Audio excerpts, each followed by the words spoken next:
2020년 5월 26일 아침 6시 30분입니다.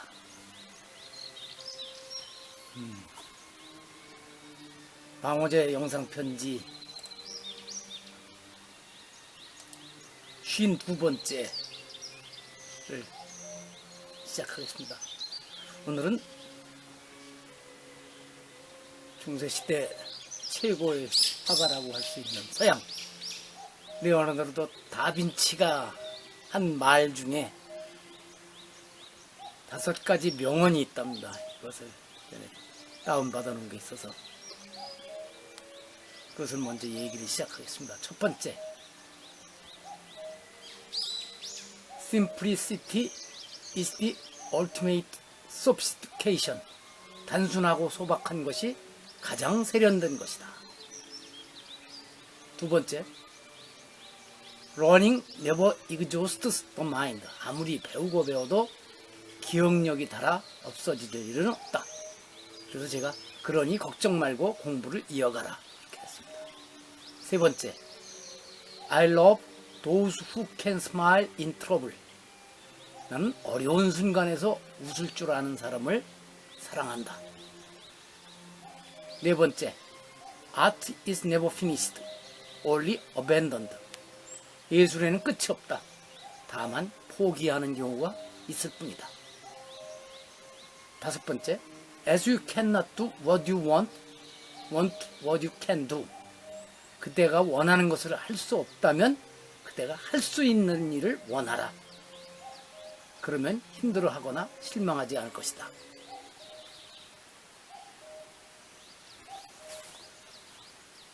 어려운 일들은 없는데 얼핏 보면 어려운 거 없는 것 같은데 어렵죠.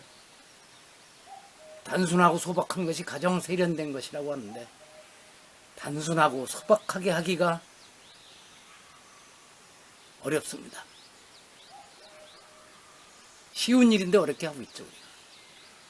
두 번째, 아무리 배우고 배워도 기억력이 닳아 없어질 일은 없다. 그래서 배우면 끝이 어디 있겠습니까? 배움은 책을 통해서만 배우는 것이 아니고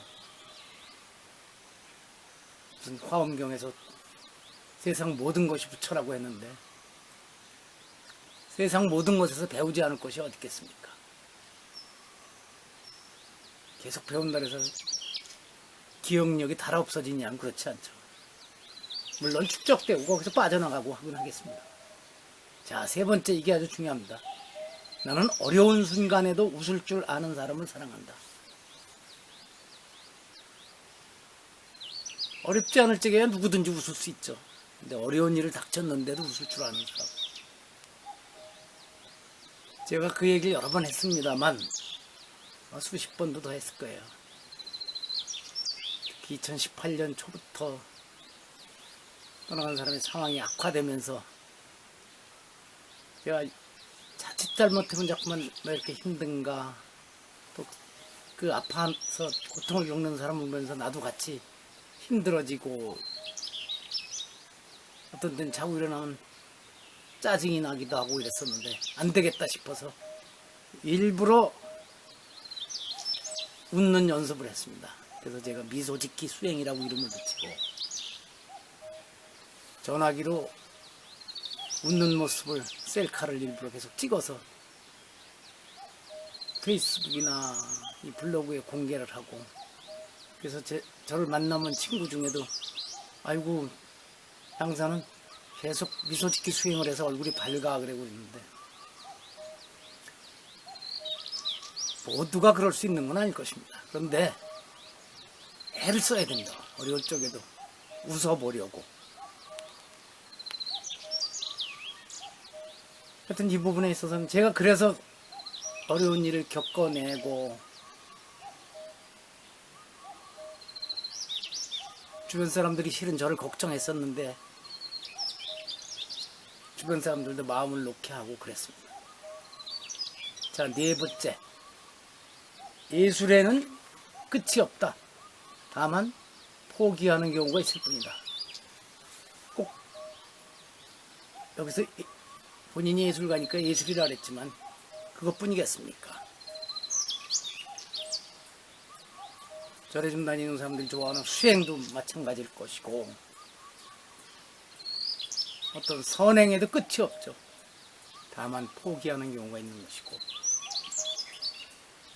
공부에도 끝이 없고 그렇습니다. 얼마든지 바꿔서 얘기할 수 있죠. 다섯 번째도 중요합니다. 원하는 것을 할 수 없으면 할 수 있는 일을 원하라. 원하는 것을 이렇게 크게 해놓고서 그것이 안 되니까 계속 불만스러워하고 다른 사람들과의 관계도 나빠지고 무엇보다도 중요한 것은 본인과의 관계가 나빠지는데 할 수 있는 만큼 원하면 그럴 일이 없죠. 그것이 한자로 자족이라고 할 수 있을 것입니다. 하여튼 오늘 원래 하는 방식으로 하면은 명언을 가지고 이런저런 얘기를 하는 거에서는 여기까지로 마치겠습니다. 내일부터는 다시 또 중국 고전 중에 찾아서 한번 말씀을 같이 나눠보도록 하겠습니다. 어제 일기에 기록한 내용들입니다. 실은 에드워드 사이드의 오리엔탈리즘을 읽다가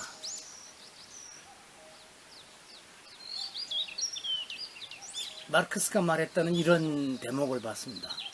마르크스가 루이 보나파르트의 브리메르 18일이라는 책에서 한 말이라는데 그들은 스스로 자신을 대변할 수 없고 다른 누군가에 의해 대변되어야 한다. 프랑스 농민들을 지칭한 거라는데 그래서 제가 그 말을 바꿔봤습니다. 스스로 대변할 수 없었던 사람들이 스스로를 대변하겠다고 나서면 이제까지 그들을 대변해주던 그 누군가들이 저항하고 화를 내게 된다.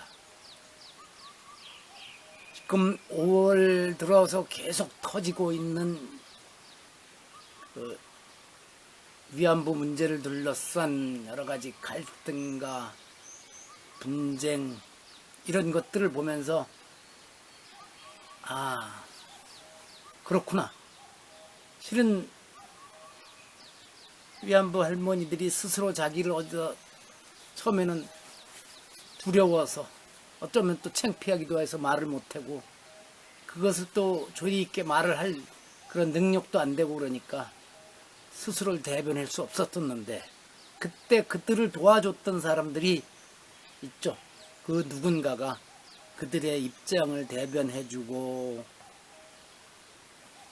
국내에서뿐만 아니라 전 세계적으로도 알리고 하는 큰 공을 세웠던 것은 사실입니다.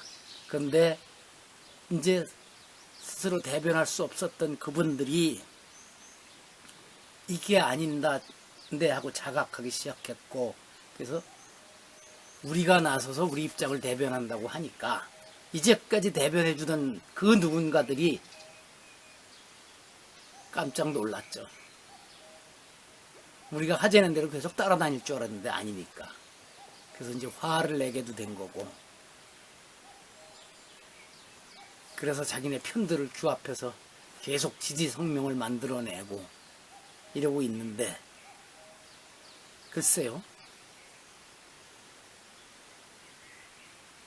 스스로를 대변할 수 없었던 사람들이 대변할 수 있게 되면 그 누군가들이 실은 해야 할 일을 다 한 것입니다. 오히려 흡족해 해야죠. 아, 이제 우리가 없어도 되겠구나. 이러고 비켜줄 줄 알아야죠. 근데 계속 내 손 안에다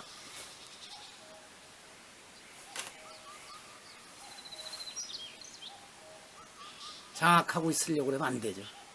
하여튼 저는 그렇습니다. 요새 이 말 잘못하면 큰일 납니다.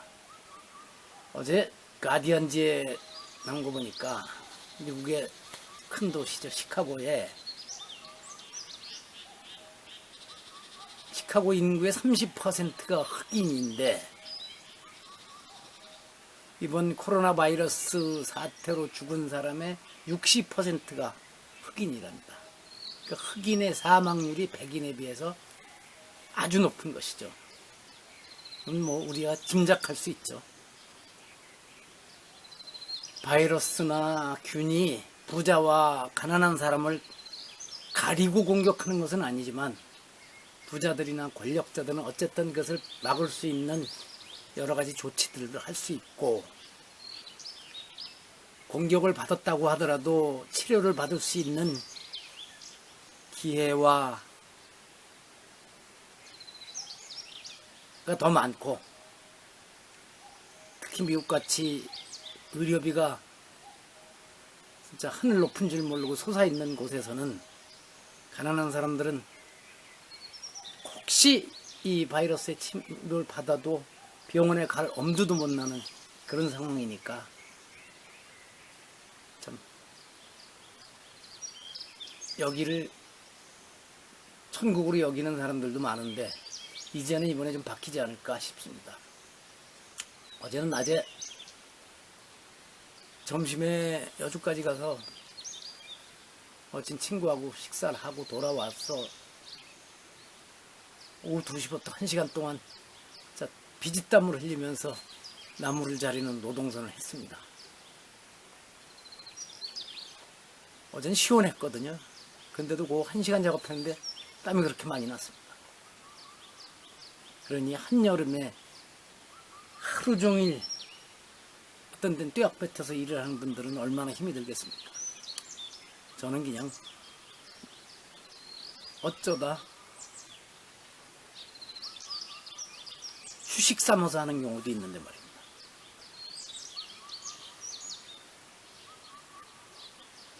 어제 오스트리아 얘기가 신문에 났는데 재밌어요.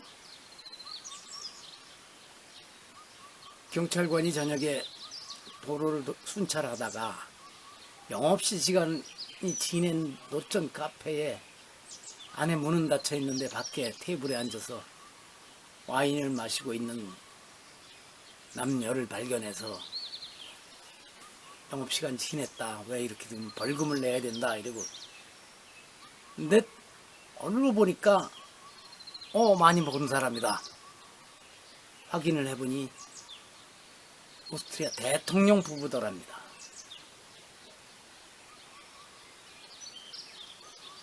두 사람이 경호원도 없이 나와서 와인 몇 잔 하다가 영업시간이 지나니까 주인은 문 닫고 들어가고 자기들은 그냥 노천 카페에 앉아서 와인을 마셨다는데, 이게 이제 이 영업시간을 넘기고 이런 것이 우리 돈으로 하면 뭐 근 4천만 원의 벌금을 원래 주인한테 매겨야 맞다는데, 주인은 일단 문을 닫고 들어간 것이니까 대신 이 대통령이 내 책임이다, 혹시 식당 주인에게 과태료가 나오면 그건 내가 부담하겠다고 했답니다. 그래서 제가 그 뉴스를 일기에 옮기면서 그랬습니다. 나는 문제가 없다고 우기지 않으니 얼마나 다행이냐. 우리나라에 지금 곳곳에서 다른 사람들한테는 그렇게 야단을 치던 사람들이 자기 문제가 되니까 내가 그동안 잘한 일이 얼마나 많은데 나보고 뭐라 하냐고 난리치더군요. 어제는 일 많이 했어요. 어쨌든 그렇게 나무 자른 일도 1시간 비지땀으로 흘리면서 했는데, 저녁에 조격하면서 루이제 린저의 삶의 한가운데를 얼마 안 남았던 거지만 읽기를 다 마치고 김유종의 단편선집 동백꽃을 읽기 시작했습니다. 오랫동안 한국 소설을 안 읽었었는데 요즘 가능한 한국 소설과 외국 소설을 번갈아 가면서 한 권씩 읽으려고 합니다. 얼마 전에 읽은 염상섭의 3대에서도 그렇지만 김유종의 소설에서는 더욱 제가 전혀 뜻을 이해하지 못한 우리말들이 더 많이 나옵니다. 그래서 사전을 찾아놓지만 이걸 일상적으로 쓰지 않으니까 또 잊어버리죠. 영어 단어, 프랑스어 단어 잊어버리는 거나 똑같습니다. 그리고 어제 밤에는 데일리 텔레그라프에 나온 거 보니까 아마 중국군이 인도 국경선 안으로 들어간 모양입니다. 그래서 제가 이건 실은 중국도 홍콩 사태와 코로나 바이러스 사태도 그렇고 곳곳에서 내부 균열과 갈등의 조짐이 보이니까 아마 밖에서 긴장을 조성해 안의 불안을 잠재우려는 그런 시도가 아닌가 그런 생각을 해보게 됩니다. 그렇다고 해서 중국 놈들만 그게 아니라 세계 거의 모든 나라가 그랬거든요. 특히 제국주의 국가들은 우리도 그랬습니다만 정권이 밑으로 오면 다른 일을 터뜨려서 그래서 관심을 돌리고 이런 일들이 많았죠. 어쨌든 오리엔탈리즘도 많이 읽고 동남아시아사도 많이 읽고 책을 많이 읽었습니다.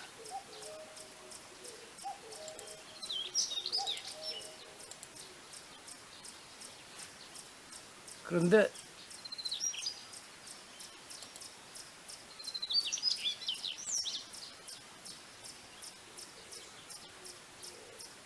어제 특히 제가 어제 아침에 미워하는 사람을 죽여야지 하고 새벽에 일찍 표시를 해놨는데 그렇게 한 이유가 인터넷에서 발견했어요. 헤르만 헤세의 말이라면서 If you hate a person, you hate something in him that is part of yourself. What is not part of ourselves does not disturb us. 만일 당신이 누군가를 미워한다면 당신은 그 사람의 모습 속에 있는 자신의 일부를 미워하는 것이다. 우리가 가진 인성이 아닌 것은 우리를 방해하지 않는다.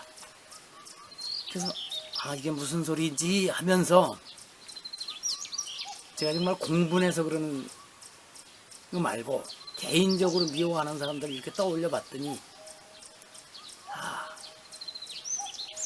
그들한테 내 모습이 있더라고요.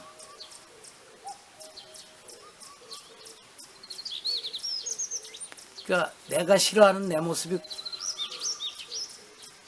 그들한테 있는 것이 보이니까 거기를 아주 미워하게 되는 것입니다. 그래서 미워하는 사람 숫자를 줄여가야지 하고 새벽에 다짐을 했는데 그게 말대로 됩니까? 그래도 이런 마음을 먹으면 조금은 달라지겠죠?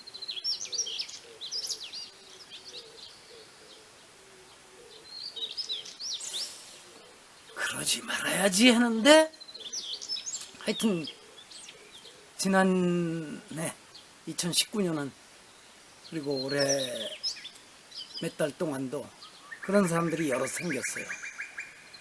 원래 십몇 년 계속 미워하던 사람도 있지만 최근에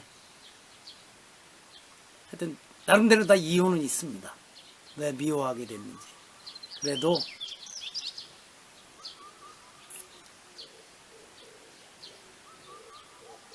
다시 다가갈 수는 없겠지만 이렇게 미워하진 않을 것입니다. 제가 아주 미워하는 사람이 있는데 그 사람은 다른 사람의 인터넷 SNS 공간에 나타나면 참 보기 싫어가지고 그 사람들의 포스팅을 보이지 않도록 해놓게 됐습니다. 그건 잘한 것 같습니다. 자꾸만 암만 미워하지 말아야지 하면서도 그 얼굴을 보면 이놈 자식하고 화가 나니까 아예 안 보면은 화날 일도 없어서 그렇게 바꾸어 갔습니다. 그러다 마음이 편안하지만 또 모르죠. 하긴 그러면서도 만나면 아이고 반갑다고 쇼를 할 줄 모르는 게 제 성질이라 쇼를 잘하는 사람들은 저보고 뭐라 그러죠. 그건 뭐하러 싫은 표정을 짓느냐 그러는데 싫으면서도 거칠어 껄껄거리고 웃고 악수하고 이러는 사람들보다는 차라리 저처럼 싫으면 싫은 표정을 짓는 게 더 낫다고 저는 그렇게 여깁니다. 어쨌든 5월 26일 52